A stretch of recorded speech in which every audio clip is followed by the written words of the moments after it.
Welcome to a review for section 1B of the Series 65 test. Today we are going to be going over the financial reporting section. This includes two main sections, financial reports and accounting fundamentals. So let's get into it. The first thing we're going to go over is the three main kinds of financial reports. This will be the balance sheet, the income statement, and the statement of cash flows. So I'll write those right on the board.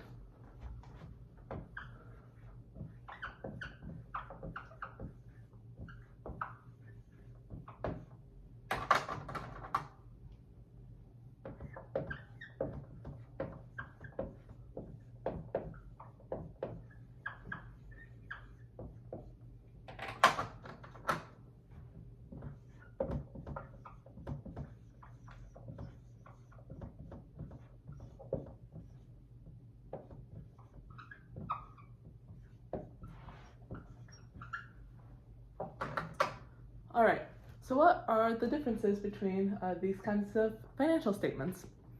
Well, I think the first one is the easiest, the balance sheet, because this is just a snapshot in time.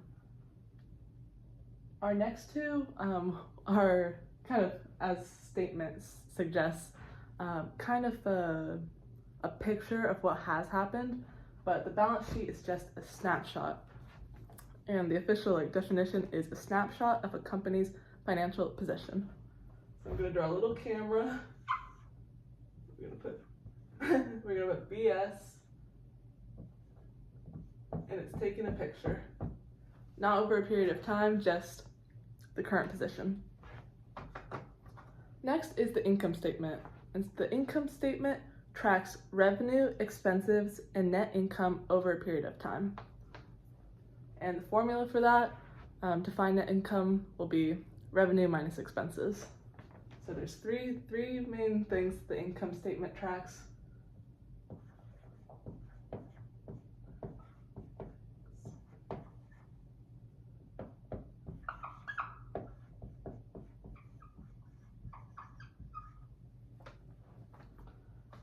The statement of cash flows tracks cash inflows and outflows. So I'm going to put a little $sign for cash. In and out. And so I know what you're probably thinking. What's the difference between an income statement and a statement of cash flows? The income statement shows a company's revenues and expenses to calculate net income, while the statement of cash flows focuses on actual cash inflows and outflows during that time, regardless of whether the income or expenses is recognized. And so what does that actually mean? We're kind of working with accounting terms now. And so I think what would be good is an actual example. So if you're making a balance sheet and let's just say you're a gym and you receive cash for future products. So if I'm a gym, I might receive $600 for a 12-month membership. That would be unearned income, and it's recorded as a liability because the 12 months hasn't happened already. So the income statement, like what would be the difference in terms of how it would look on the income statement versus the statement of cash flows? The income statement would recognize $50 each month as revenue, whereas the statement of cash flows shows $600 cash inflow. So this statement of cash flows literally just states the actual cash flows. So we received as the gym $600. It doesn't divide it or do any fancy math. It says what cash was received. Whereas the income statement, it's a little bit more smart with it. So it'll divide 600 by 12, $50 a month, and that's where we get that 50 for the revenue. And so it'll be revenue minus expenses for net income. So just try to remember that example. Some of the practice questions have been a little tricky with it, but I think just doing practice questions to see the difference and thinking of examples is the best way to go about studying for it. All right, let's go on to some metrics for specifically the income statement.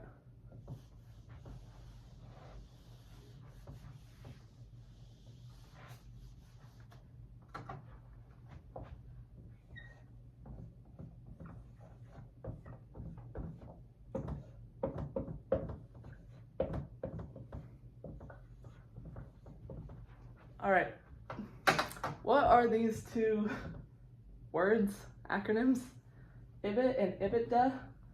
These are metrics for our income statement. And EBIT means earnings before interest and taxes. And EBITDA means earnings before interest and taxes and depreciation and amortization.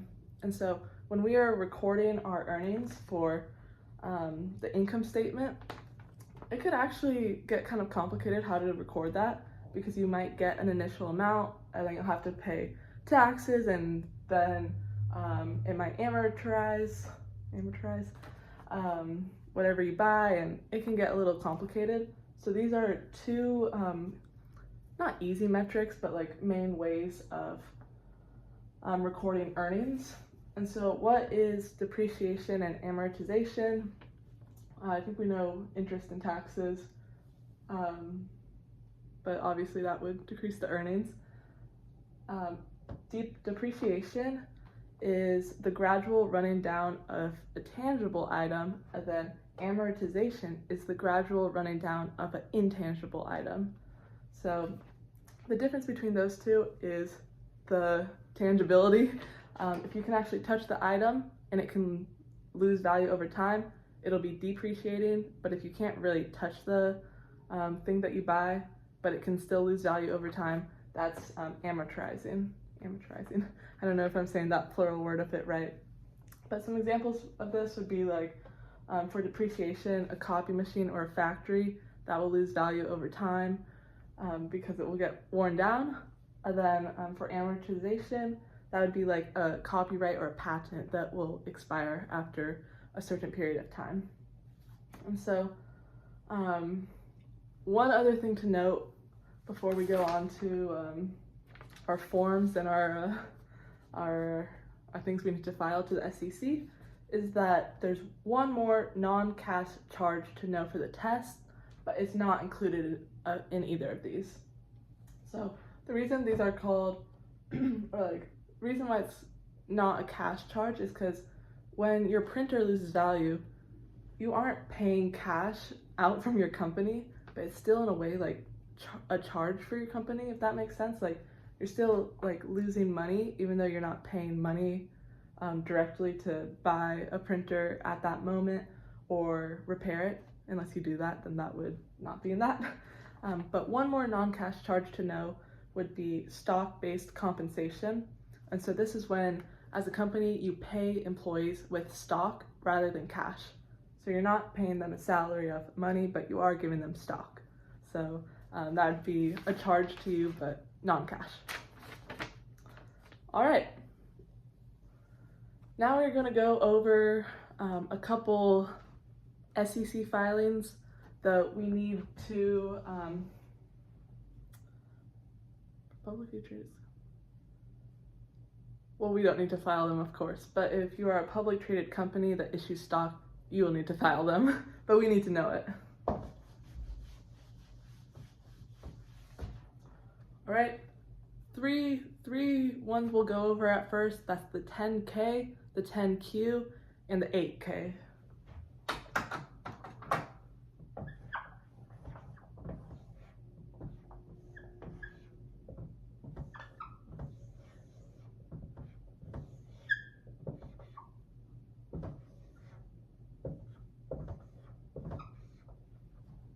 All right, so first off, who are these filed to? The SEC. And they're all filed, there's different times that we'll need to know, but let's just get into it. All right, so what is a 10K? This is a summary of a company's financial performance. So this is an annual report, and it is audited. That's the main difference between the 10K and the 10Q. Both are summaries of the company's financial performance, but the 10K is filed annually and is audited, a double A if you will, and then the 10Q is filed quarterly and is not audited. So 10 is just like where it's found in the code, or the laws, I guess, of the SEC. And Q would be like quarterly, so I kind of like that way to remember it. And then 10K, just remember it's the non-quarterly one, so it's annual. Double A, you have to file it annually, and it is audited, where the 10Q is not audited. And it's important to note that it must be audited by a peekaboo. When I first heard that, I was like, no way. But this stands for a Public Company Accounting Oversight Board.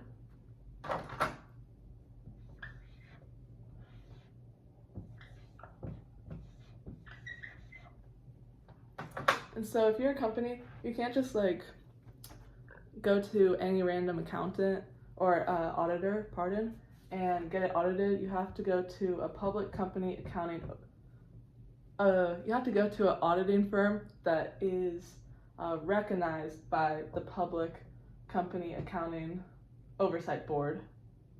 So a peekaboo registered firm will audit your 10K, and then you will send in that report to the SEC annually. And on both the 10K and the 10Q, we will have all three financial statements that we just went over. We will have the balance sheet, the income statement, and the statement of cash flows. Our 8K is where I kind of think of it on its own, like the 10K and the 10Q are kind of similar. And then the 8K is used by public companies to report significant events or changes that shareholders should know about. So that's just a fancy way of saying informing shareholders about important things that are happening. So maybe like a lawsuit, a CEO change, or resignation, important things that shareholders would want to know. And so this needs to be filed within 4 business days of the material event. So if there's a lawsuit, you need to file this within 4 days. And the 8K can have a balance sheet, income statement, or statement of cash flows, but it's not like necessary. And as you would guess, it's not as common as having it on either one of these, because you don't always need that to report significant information. And so let's just write the days that we need. We need to know 8 days within event.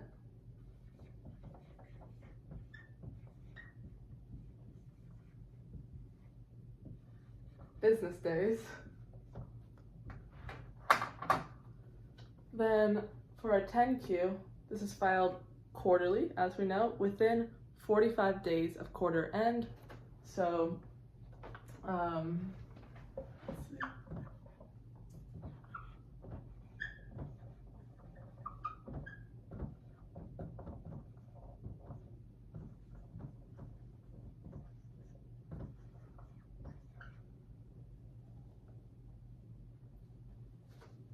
And you're only going to file 3 10Qs per year.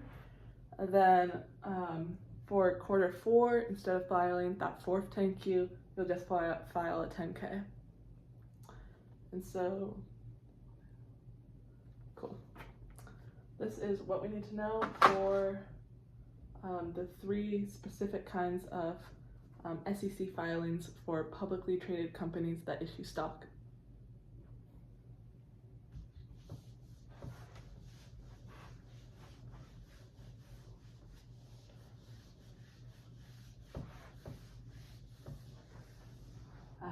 I didn't write when you have to file your 10K. I think it's within 90 days, but maybe look that up as well. We might need to know that too. All right, final part of section 1, and then we'll go to some quick accounting fundamentals. There are 3 kinds of forms we need to know. We have, let's do it in blue. Form 144, Form 13D, and then Form 13G.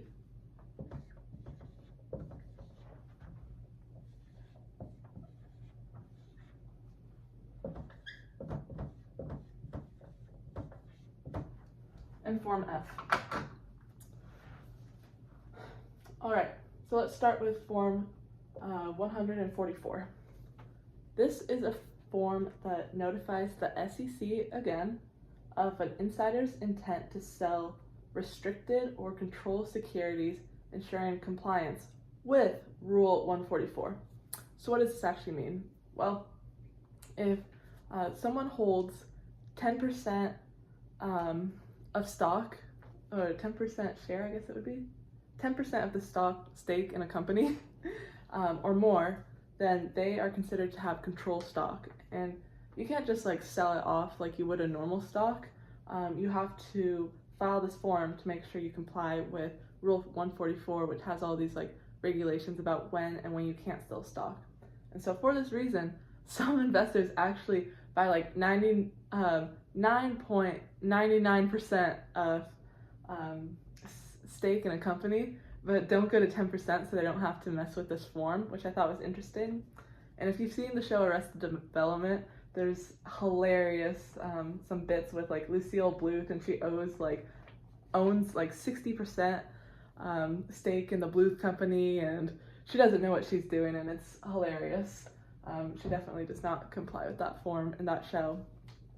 But anyhow, if you have restricted stock or control stock securities, you will need to file this form if you want to sell it.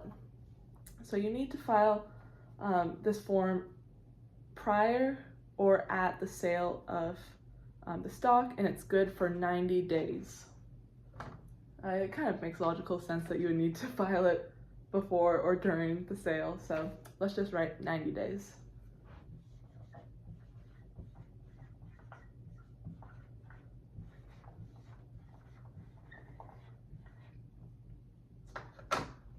And if you do sell, you have to file Form 4 within 2 business days of the sale. I think that form, I don't believe we need to know that form for the Series 65, but just if you're interested, I think that this form is just to make sure you comply with it, and then Form 4, I believe, is like saying, okay, this is what has actually happened within 2 days of the sale to the SEC also. All right, Form 13D and G. This is filed to disclose when someone acquires more than 5% of a company's stock. So, once again, with owning, the more stock you own or the more stake in a company, the more complicated things are going to get. So, this was for restricted or controlled stock. So, if you own more than 10% stake in a company, or if you have stock with special like restrictions or regulations for selling, or and Form 13D and G is for 5% or more. So let's write that.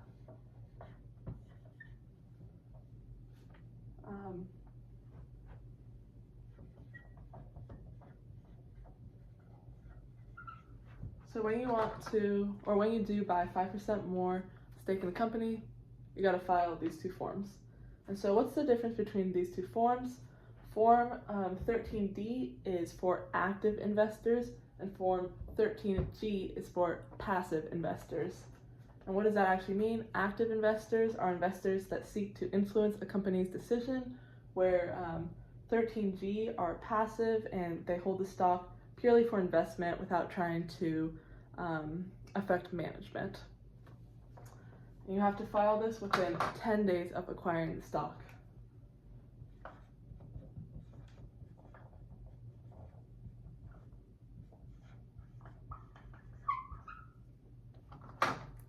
All right, our last form is Form 13F. Oh, sorry. This is filed for an investment advisor who has assets under management of 100 million or more. They have to file this annually, just to make sure they're complying with the SEC once you get to that certain amount of money. Pardon. It's filed quarterly. Wow. That is, I mean, I guess you're making a lot of money, so it's worth it. But that's kind of a lot of work to file a form quarterly to make sure you're complying. All right, so this is filed quarterly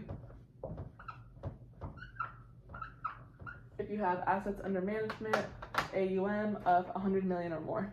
And so this lists the investors, investment managers' holdings in publicly traded securities. All right, let's go on to accounting fundamentals. This is a much shorter part, and thanks for sticking with me. It's kind of fun too. I feel in another life I would be interested in being an accountant.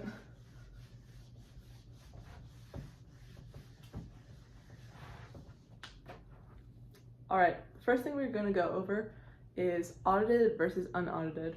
If you remember, for Form 10K, that was audited, and Form 10Q, or filing, I guess they just call it a 10K, not Form 10K or filing. So for a 10K, you're going to want that audited, and then for a 10Q, you won't want that audited. And so what is audited versus unaudited? Audited is reviewed by an independent auditor for accuracy, and then unaudited has no external verification used in quarterly reports. When it says reviewed by an independent auditor, it seems for a 10K we actually want it reviewed by someone who is a Peekaboo registered firm, so I don't know if that would be independent or not, but that was just like the definition that we need to know for the Series 65. Next, we have the concept of cash versus accrual accounting. So cash accounting is records, it records transactions when cash is exchanged. And then accrual accounting records transactions when the cash is earned or incurred. So you get money or you have to pay money, like you incur an expense. And so what are the pros and cons of this? With cash accounting, it's simpler but less accurate for business performance. So this would be, it all relates back. In the first section, let's see, statement of cash flows would be cash accounting, as it says in the name, because that $600 inflow is just recorded. So it's a lot simpler, but not as accurate, because really that's only $50 a month for the gym. Whereas accrual accounting records transactions when earned or incurred. So it's more accurate and it's used by public companies. All right, final concept for today is auditor disclosures. This one is a little tricky. We are going to learn, only in 1 minute, I'll make it quick, the difference between an unqualified opinion and a qualified opinion. When I first heard that, I thought, okay, qualified means you're good to go. But if an auditor has an unqualified opinion on something, that actually means that their audit or what they looked at, it's clean and there are no major issues. So there's no issues if it's unqualified.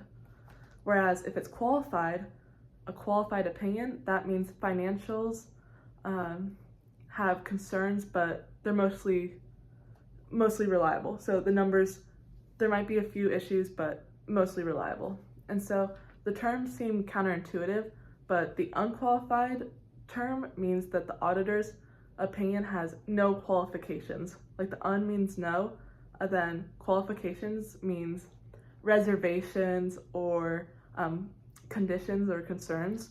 So if it's unqualified, it's good. Like there's no qualifications, no worries. But if it's qualified, there's just like a little thing that needs to be checked again. So it's a little counterintuitive, but when the auditor does their disclosure, unqualified means you're good to go. Qualified opinion means, okay, there's this little thing that you need to check. All right, this was all for section 1B. Thanks for sticking with me. See you in the next one.